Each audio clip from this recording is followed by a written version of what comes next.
जय शिवराय. छत्रपती शिवाजी महाराजांची जयंती मोठ्या उत्साहामध्ये साजरी होते.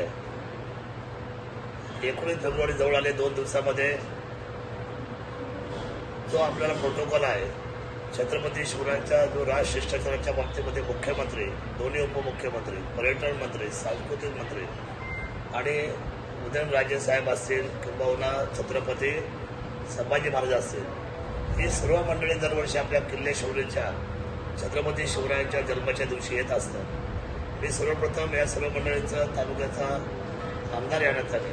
मी त्या ठिकाणी मनापासून शुभेच्छा व्यक्त करतो आणि त्यांना स्वागतासाठी आमची सर्व तयारी झालेली आहे अशा पद्धतीची भावना व्यक्त करतो. यावर्षीचे जे शिवनेर भूषण पुरस्कार आहे ते आपण 4 लोकांना द्यायचा निर्णय केलेला आहे. खरं तर हे 4ही मंडळी जी आहे ती वेगवेगळ्या क्षेत्रातली आहे. आपल्याला काम करणारी खूप चांगली मंडळी की ज्या लोकांचा उत्साह वाढण्याशिवाय समाजाचं परिवर्तन होणार नाही आणि त्यांचा आदर्श हा जनतेसमोर गेला पाहिजे.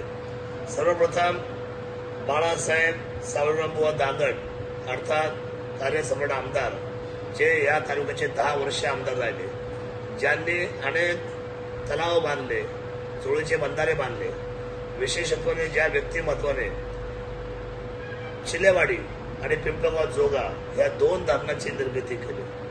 बाळासाहेब म्हणजे असामान्य माणसाचं नेतृत्व आहे आणि खरं तर आज त्यांचा कार्याचा उल्लेख आणि त्यांचा गौरव पाहता त्यांना समाजाची मान्यता आहे आणि म्हणून त्यांना या वर्षीचा आपण शिवनेर भूषण पुरस्कार आपण मुख्यमंत्र्यांच्या हस्ते त्या ठिकाणी देणार आहोत. दुसरा पुरस्कार जो आहे तो डॉक्टर अमोल अविनाश डुमरे, ज्या व्यक्तिमत्वाने खरं तर स्वतंत्र शिक्षण MBBS आहे, DNB आहे, कॅन्सरमध्ये जे स्वतः सर्जन आहेत आणि त्यांचा एकदम चांगला हँड आहे कॅन्सरच्या सर्जरीमध्ये, ज्यांनी टाटामध्ये जवळजवळ 5 वर्ष त्या ठिकाणी सर्जरीमध्ये काम केलं.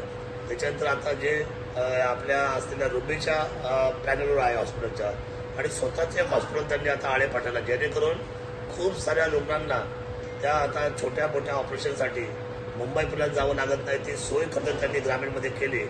मला विशेष वाटतं त्यांचं सुद्धा कौतुक. पण एखादा पण मुंबई, पुणा, चेन्नई कुठेही लांब गेला असता, दिल्ली, पण त्यांनी आपलं गाव म्हणजे जुन्नरमध्ये ते काम चालू केलं.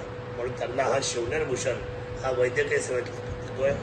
तिसरी व्यक्तिमत्व जे आहे ते जालेंदर अण्णा शिवराम कोरडे. जालेंदर शिवराम कोरडे हे असं व्यक्तिमत्व आहे की ते पर्यावरणप्रेमी आहे, ज्यांनी 7,000 पेक्षा जास्तची झाडं लावली आणि ती जगवली देखील. हा केवढा मोठा आदर्श आहे आत्ताच्या काळामध्ये. हल्ली प्रत्येक जण उन्हामध्ये सावली शोधत असतो आणि उन्हामध्ये आपली गाडी सावली कशी झाली हे पाहत असतो, पण झाड लावायचं आणि टिकवायचं कोणाच्या डोक्यामध्ये नाही. ते काम मात्र जालेंदर अण्णा शिवराम कोरडे खोडद गावचे रहिवासी आहेत. त्यांना महाराष्ट्र शासनाचे पण अनेक पुरस्कार मिळालेले आहे या बाबतीमध्ये आणि म्हणून त्यांना सुद्धा पर्यावरणप्रेमी, वृक्षप्रेमी म्हणून त्यांना यावर्षीचा शिवनेर भूषण जातोय. आणि 4था जो पुरस्कार आहे, ज्यांनी हयात गेले 15 वर्ष मी पाहतोय, कोणी फोन करू द्या, मी फोन करू द्या, नेताजी दादा डोक्यांनी फोन करू द्या, या तालुक्यामध्ये आमच्या बाबूराव पाटीलनी फोन करू द्या, कुठल्याही व्यक्तीने आमच्या फोन करू द्या, ज्याची ओळख झाली, दर्शन फुलपाकर असेल, यांना सर्वांना अनुभव असा आहे की करोनाच्या काळापासून आणि नंतर आणि आधी सुद्धा ज्या व्यक्तिमत्वाने 100% रुग्णांची बिलं कमी करणं, त्यांना मेडिसिन्स देणं आणि त्यांच्यासाठी दिवस रात्र उभं राहणं आणि वेळ प्रसंगी जर त्याची सोय नसेल पुण्यामध्ये त्याला घरून डबा सुद्धा पोच करणं, अशा पद्धतीचं आरोग्यदूत म्हणून ज्यांनी काम केलंय. आणि जे आदरणीय आपल्या सर्वांमध्ये पुणे जिल्ह्यामध्ये पुणे शहरामध्ये श्रीमंत दगडूशेठ हलवाई हे सर्वांची अपार भक्ती आहे. आज नेमकी योगावर मी माहीत देतोय, आज नेमकी चतुर्थी आहे. योगायोग काय बघा. आणि आमचे मित्र पिंपळवाडी गावचे तरुण सहकारी की त्यांना पाहून अनेकांनी खरं तर आपलं आता अपघात झाला तर आपण सर्वांनी मदतीला पळायला पाहिजे, किंवा आजारी असलेल्या माणसाला आपण मदत केली पाहिजे. हे जर आपल्या मनामध्ये शाश्वत सत्य जर निर्माण करण्याचा जर कुठला चेहरा जर असेल तर तो राजाभाऊ दशरथ पायबोडे आहे. राजाभाऊंना सुद्धा या वर्षीचा शिवनेर भूषण पुरस्कार मी देत आहे. पुढच्या वर्षी मात्र मी वारकरी झालं किंवा पत्रकार झालं, अजून वेगवेगळ्या क्षेत्रातले पुरस्कार आपण पुढच्या वर्षी देणार आहोत. पण ह्या वर्षी वेळही कमी आहे आणि ह्या सर्व मंडळींना मी जवळून ओळखतो, मी त्यांच्यावर काम करतो, समाजातले सगळे घटक त्यांच्यावर काम करतात.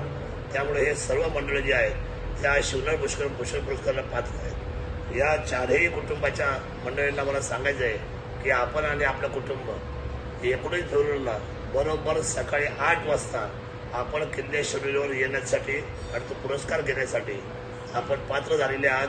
तुमचं मनापासून कौतुक करतो तालुक्याच्या तमाम मायबाप जनतेच्या वतीने आणि महाराष्ट्र शासनाच्या वतीने देखील सुद्धा या शिवनेरी भूषण पुरस्कारच्या सर्व मान्यवरांचं मी कौतुक करून त्यांना धन्यवाद व्यक्त करतो. जय शिवराय.